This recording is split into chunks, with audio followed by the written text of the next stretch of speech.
आदर्शनगर गाडेगाव श्री संत गजानन महाराज मंदिरात सालाबाद प्रमाणे यंदाही सलग 11व्या वर्षी श्रीमद भागवत कथा तथा अखंड हरिनाम सप्ताहाचे आयोजन जय गजानन मित्र मंडळाच्या वतीने दिनांक 30 नोव्हेंबर ते 7 डिसेंबर 2025 केले होते। या भागवत कथेची समाप्ती रविवारी दिनांक 7 डिसेंबर काल्याच्या कीर्तनाने झाली। युवकांनी मनापासून परमार्थ केल्यास निश्चितच देवाची प्राप्ती होईल असे प्रतिपादन काल्याच्या कीर्तन प्रसंगी हभ अनंता महाराज लांजुळकर यांनी केले।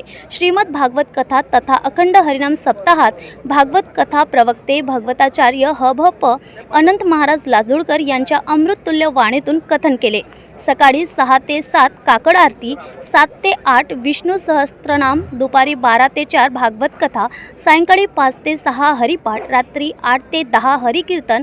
त्यात दिनांक 30 नोव्हेंबर रविवार रोजी हभ पंढरीनाथ महाराज कोहराळा बाजार, दिनांक 1 डिसेंबर सोमवार रोजी हभ जीवन महाराज नांदगाव, दिनांक 2 डिसेंबर मंगळवार रोजी हभ विजय महाराज मोताळा, दिनांक 3 डिसेंबर बुधवार रोजी हभ किसन महाराज झांबरे मालकापूर, दिनांक 4 डिसेंबर गुरुवार रोजी हभ राहुल महाराज कुंडलेश्वर संस्थान बेडी, दिनांक 5 डिसेंबर शुक्रवार रोजी हभ जगन्नाथ महाराज जामनेर, दिनांक 6 डिसेंबर शनिवार हभ चंद्रकांत महाराज साक्री, दिनांक 7 डिसेंबर रविवार रोजी दुपारी 12 ते 3 वाजेपर्यंत महाप्रसाद, सायंकाळी 5 ते 8 वाजेपर्यंत आदर्शनगर प्रदक्षिणा भव्य दिंडी सोहळा संपन्न करीत रविवार दिनांक 7 डिसेंबर रोजी रात्री 8 ते 10 हभ अनंत महाराज लांजुळकर यांचे काल्याचे कीर्तनाने भागवत कथेची सांगता करण्यात आली।